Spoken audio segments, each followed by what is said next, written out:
శ్రీ గురుభ్యో నమః.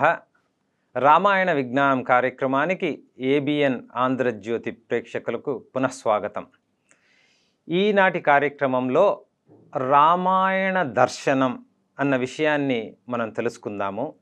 రామాయణం వాల్మీకి స్వకపోల కల్పితం కాదు. అంటే మనము కథలు రాస్తుంటాము, ఏదో ఈరోజు ఆలోచన వచ్చిందండి, దీనిని ఒక కథారూపంగా మనకు అందించారు, అలా అందించలేదు వాల్మీకి. ఈ విషయాన్ని మనం ప్రత్యేకంగా తెలుసుకోవాల్సిన అవసరం ఉంది. ఎందుకంటే వాల్మీకి నారదుల వారిని అడిగినప్పుడు నారదుల వారు వారికి రామ మంత్రాన్ని సంక్షిప్తంగా ఉపదేశించారు. అదే సంక్షేప రామాయణంగా మనకు ప్రథమ అధ్యాయంలో ఉంటుంది.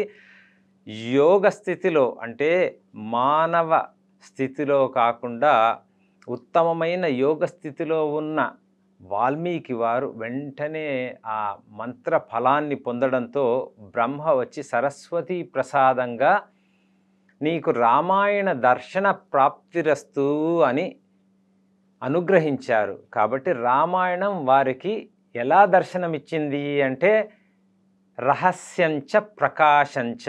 అంటే ప్రకాశం అంటే మనకు కంటికి కనపడేవన్నిటిని కూడా ప్రకాశం అంటాము. అంటే మన ఇంద్రియాలతో 5 సెన్సెస్ పంచేంద్రియాలతో గ్రహించగలిగే విద్యను ప్రకట విద్య అని, పంచేంద్రియాలకు అతీతమైన జ్ఞానాన్ని గుహ్య విద్య అని, ఆ గుహ్య విద్యను మళ్ళీ మనం గుహ్యతర గుహ్యతమగా విభజించాము.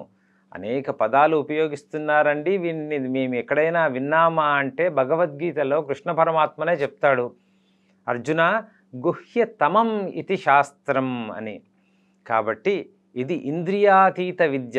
అది ఎలాగుంటుంది అంటే ఒక్క ఉదాహరణ, పొద్దున్నే మనం లేస్తూనే సూర్యుడు ఉదయిస్తున్నాడు, సూర్యుడు అస్తమిస్తున్నాడు, తిరిగి ఉదయిస్తున్నాడు అంటే సూర్యుడు చాలా శ్రమించి మన చుట్టూ తిరుగుతున్నట్టే అనిపిస్తుంది. కానీ మనకు తెలిసిన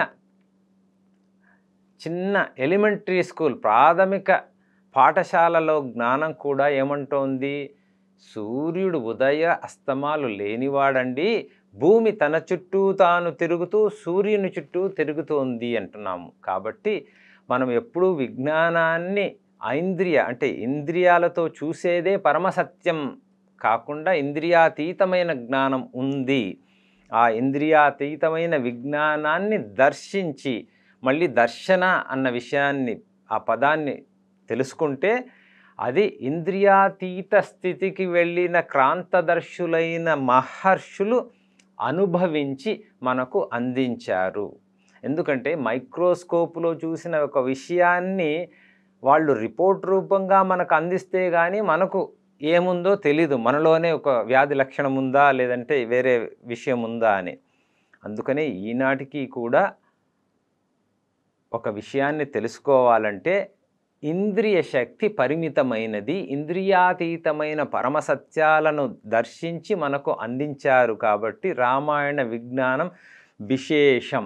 రామాయణం మనకు కావ్య రూపంలో అందించబడింది. ఒక విషయాన్ని బహువిధాలుగా ఎవరి రుచులకు తగినట్టు వారికి అందించారు మన ఋషులు.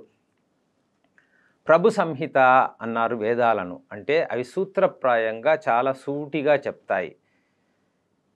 మిత్ర రూపంలో అంటే సుహృత్ సంహిత మిత్రావత్ బోధయేత్. పురాణాలు అదే విషయాలను మనకు అర్థమయ్యేటట్లు ఒక స్నేహితుడు చెప్పే విధంగా చెప్తాయి.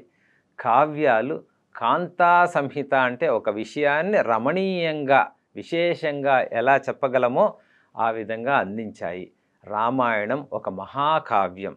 ఆ మహాకావ్యం మనకు ఎన్నో విషయాలను అందిస్తుంది అన్న విషయాన్ని చూడబోతూ, అందిస్తున్న విషయాలు కేవలం ఇంద్రియగ్రాహ్యం కాకుండా ఇంద్రియాతీతమైన జ్ఞానాన్ని కూడా మనకు రామాయణం అందిస్తుంది అన్న విషయాన్ని తిరిగి గుర్తు చేసుకుంటూ రామాయణాన్ని అందించిన వాల్మీకి నమస్కారం చేసుకుంటూ శ్రీ గురుభ్యో నమః.